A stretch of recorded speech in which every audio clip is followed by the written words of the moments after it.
Hello YouTube. One of the things about trying to put a car project on YouTube is you pretty much have to have a camera rolling anytime you do anything to the car, even little simple things.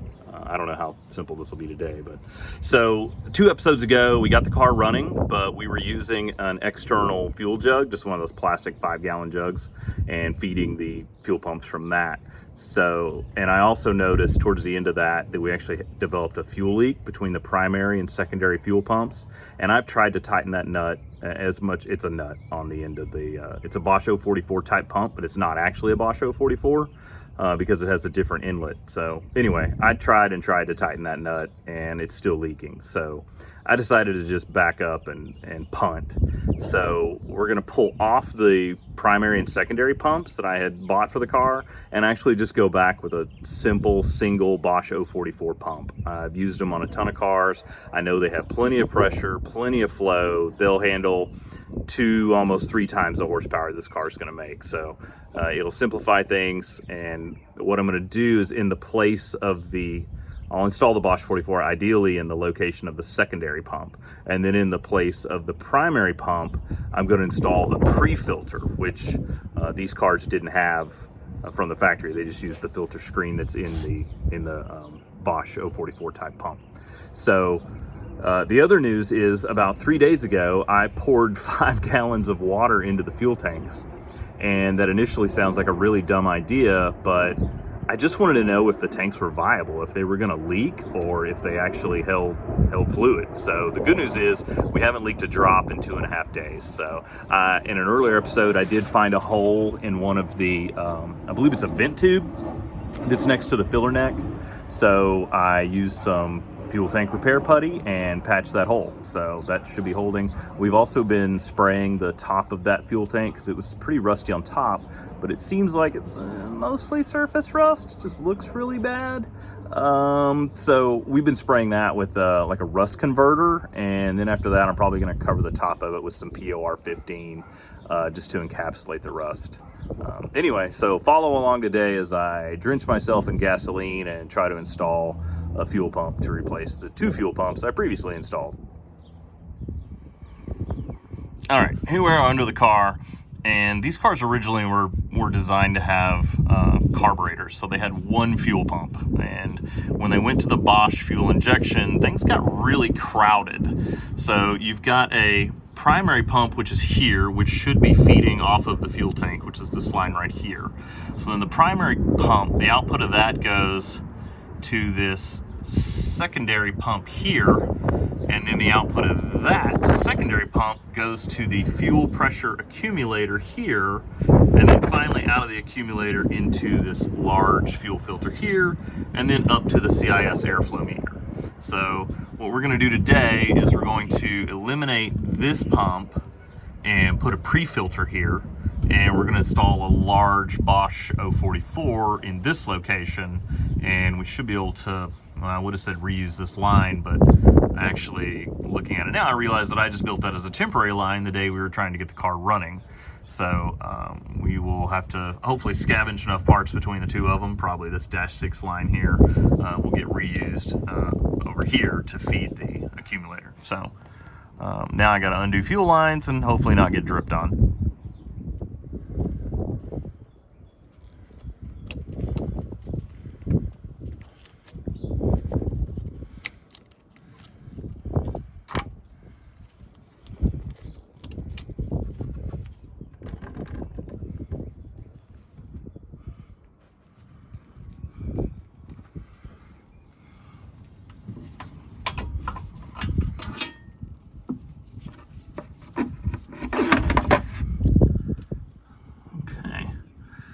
Basically 1 pump free and 1 to go. I can pull this out either direction, I think. Nope, it's got to go forward because it runs into that AC line or something.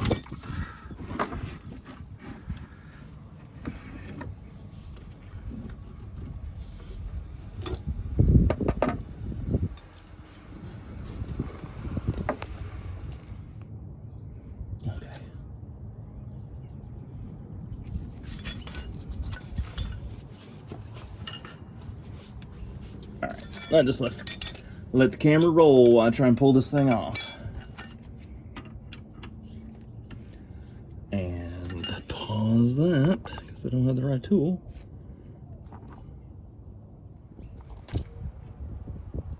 Scene 3, take 27.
Okay, so I can't eyeball the exact size of these fittings.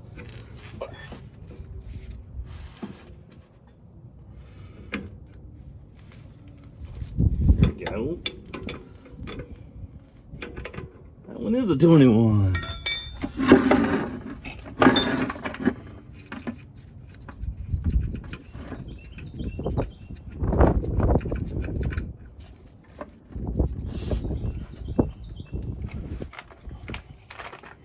Okay, it's fuel accumulator, so it accumulates fuel and has a spring and a diaphragm kind of thing in there, so it holds a lot of pressure.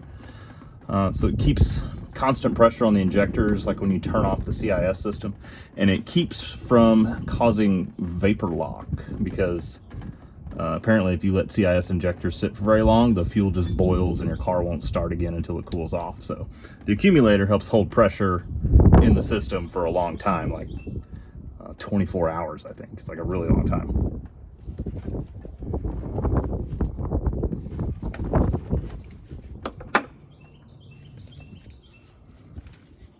Actually use zip ties to hold this pump in, and I'm having trouble getting past them.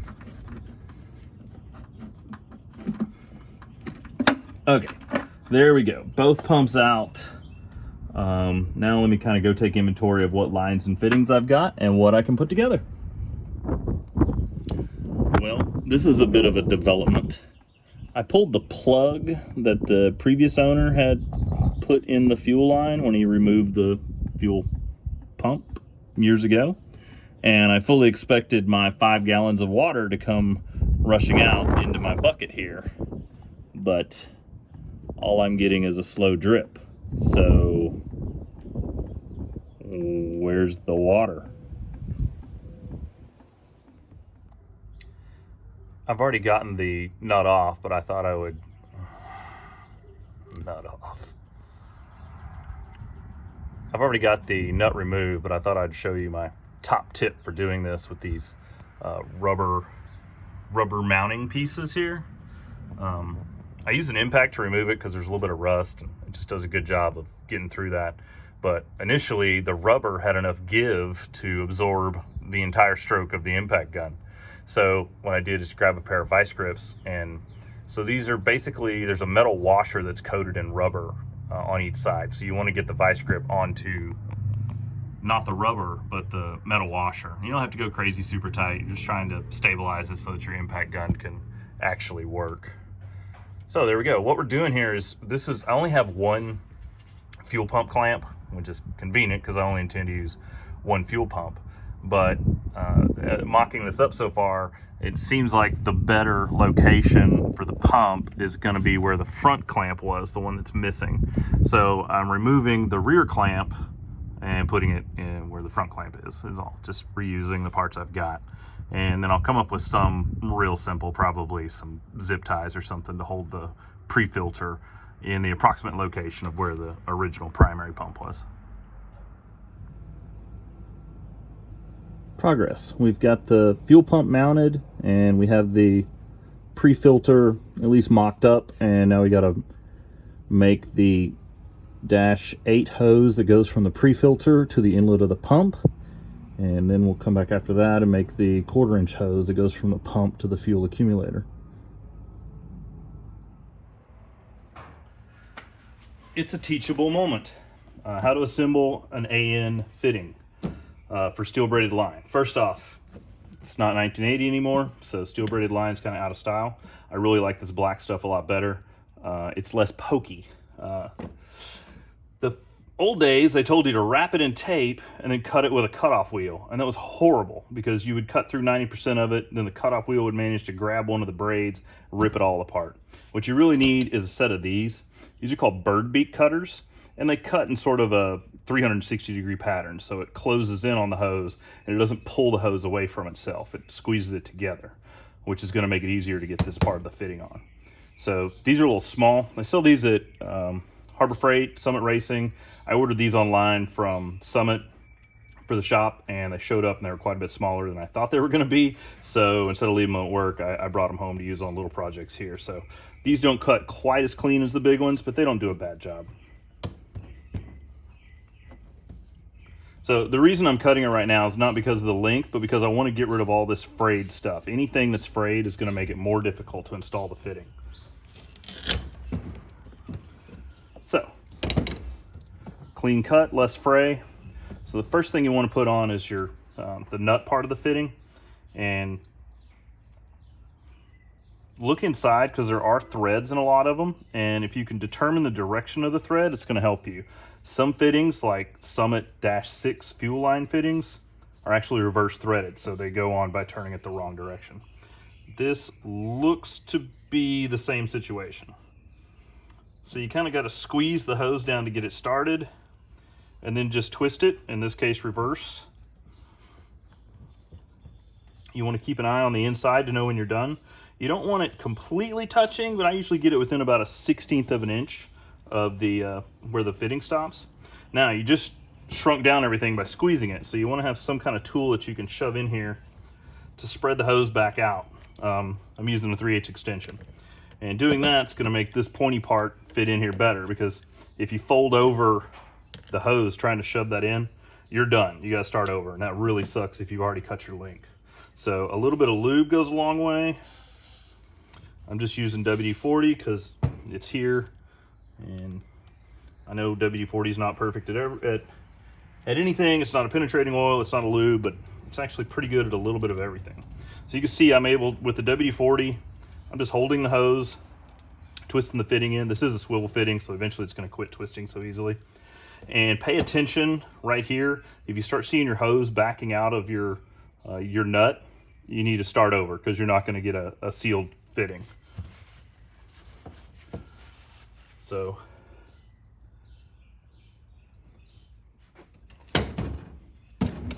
don't use a vise like this.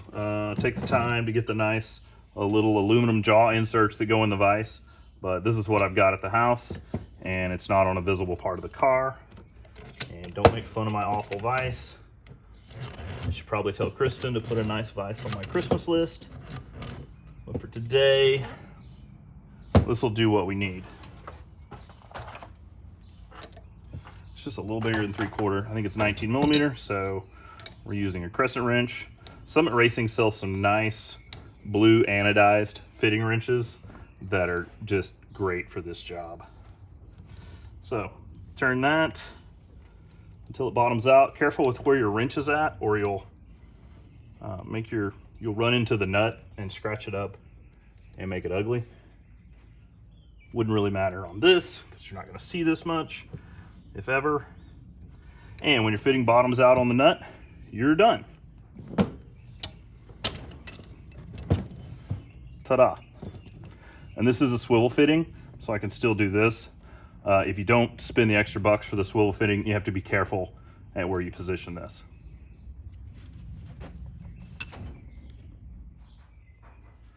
I was just under the car and installed this on the inlet of the fuel pump, and then kind of measured where I want this to be for the outlet of the pre-filter. So cut my hose to length, at my mark. Cool. This side I'm not using an A fitting. I don't really need to. And I've got this little 3/8 to -10 hose barb type fitting. And I'm going to use this sort of crimp clamp. So be sure you install that before you put the fitting on, or else you'll be using a worm clamp. This is not going to be a high pressure hose. The most it has to hold is whatever the weight of the fuel is with gravity. It shouldn't be too much. Again, a little bit of WD-40 sure helps. This fitting's hard to install because the nut keeps falling down. That was awesome. This is the part where I tell you that -8 hose is not quite 1/2 inch. It's just a little bit smaller, so this takes a little bit of extra love to get together. And I'm gonna struggle and probably knock over the camera, so I'm stopping this.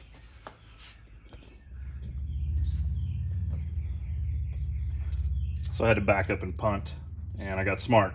The biggest issue I was having was this was coming apart, so I didn't have a legit grip on it to shove it into the hose. So I went and grabbed the male fitting off of the fuel pump. I can assemble that by hand, and now this won't be sliding back, and I have a pretty decent grip on it.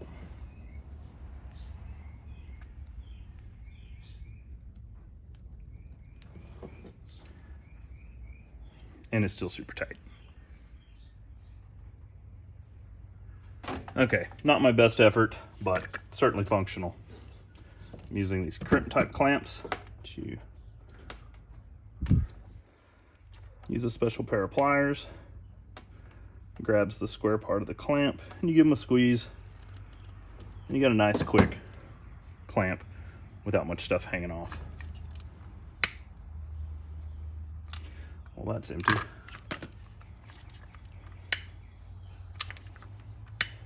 There we go. I'm just going to knock back some of the braid that was frayed because it's ugly. There we go. That smells gross.